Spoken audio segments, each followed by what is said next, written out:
Hello students, आज हम solvent में होने वाली रिएक्शंस में से सॉल्वोलाइसिस या विलायक अपघटन वाली अभिक्रिया के बारे में स्टडी करेंगे।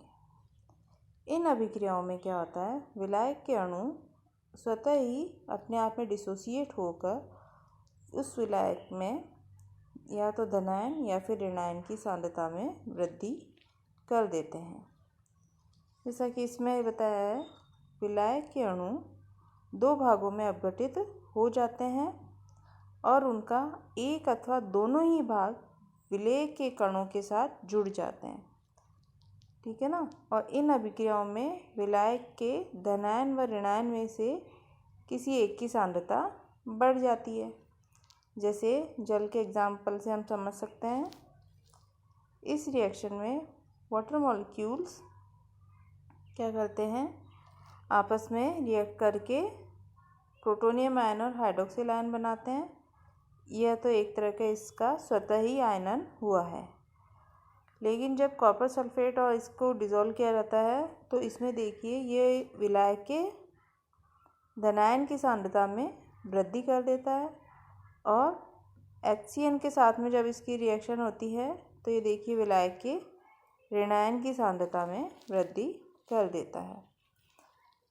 यह जल के साथ हो रहा है तो इसको हाइड्रोलिसिस कहा है। इसी तरह अगर अमोनिया का अपघटन होता है तो इसे अमोनोलाइसिस कहा जाता है। अमोनिया के दो मॉलिक्यूल इस तरह से रिएक्ट करके अमोनियम आयन और एमाइड में कन्वर्ट हो जाते हैं और इसी तरह से ये या तो विलायक के धनायन, जैसे इस एग्जाम्पल में ये धनायन की सांद्रता में वृद्धि कर रहे हैं और इसमें ऋणायन की सांद्रता में वृद्धि कर रहे हैं।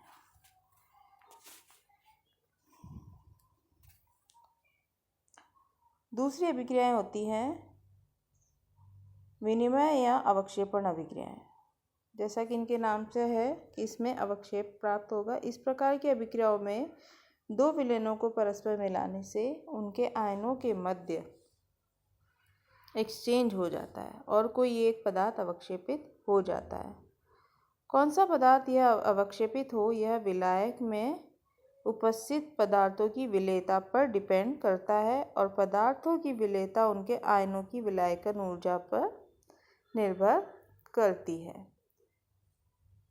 जैसे सिल्वर नाइट्रेट और बेरियम क्लोराइड के जलीय विलयनों को मिलाने पर इसमें सिल्वर क्लोराइड का अवक्षेपण हो जाता है, जबकि लिक्विड अमोनिया में सिल्वर क्लोराइड और बेरियम नाइट्रेट को मिलाने से बेरियम क्लोराइड का अवक्षेपण होता है।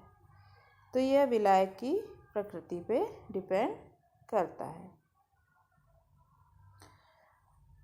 लास्ट में इसमें आती है रिडॉक्स रिएक्शन, जो कि विलायकों की कॉमन अभिक्रिया है।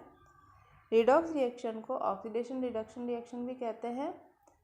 इसमें किसी एक कारक का ऑक्सीडेशन होता है तो दूसरे का रिडक्शन होता है।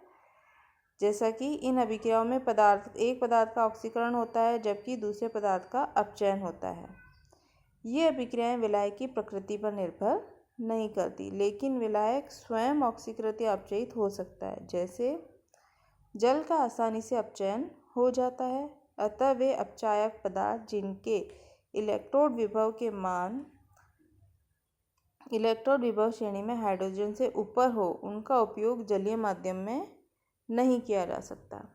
जलीय माध्यम में तीव्र ऑक्सीकारकों के उपयोग में कोई बाधा नहीं होती है ना, क्योंकि इलेक्ट्रोड विभव वाली श्रेणी ऑक्सीडेशन उस पर ही डिपेंड करती है। इसके विपरीत अमोनिया ऑक्सीकरण के प्रति संवेदनशील है, अतः द्रव अमोनिया में तीव्र ऑक्सीकारकों का उपयोग नहीं कर सकते।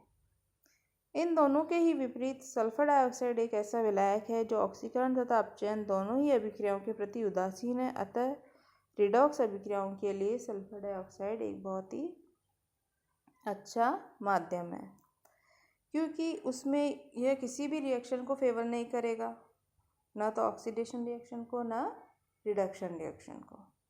तो इस तरह से हमने विलायकों की रिमेनिंग अभिक्रियाओं के बारे में अध्ययन किया जो एक सॉल्वेंट में हो सकती है। सॉल्वोलाइसिस,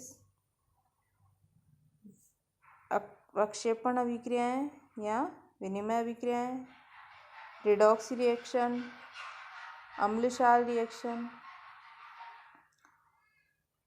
ये सब अभिक्रियाएं जो हैं एक कॉमन अभिक्रियाएं हैं जो सभी विलायकों में होती हैं। अब इसकी आगे की क्लासेस में हम इस स्पेसिफिकली कोई एक विलायक लेंगे और उसमें संपन्न होने वाली अभिक्रियाओं के बारे में जानकारी लेंगे। अभिक्रियाओं में जैसे हमने देखा था कि कौन कौन से विलायक उपस्थित अजलीय विलायकों की स्टडी में हमने देखा कि द्रव ammonia, sulphur dioxide, hydrogen fluoride, ये सब अपने अजलीय विलायक की श्रेणी में आते हैं और इनमें होने वाली अभिक्रियाओं में प्रोटॉन वाला कंसेप्ट नहीं लगता और इनकी अभिक्रियाओं को हम अलग अलग कैटेगरीज में डिवाइड करके फर्दर क्लासेस में हम इसको स्टडी करेंगे। Thank you.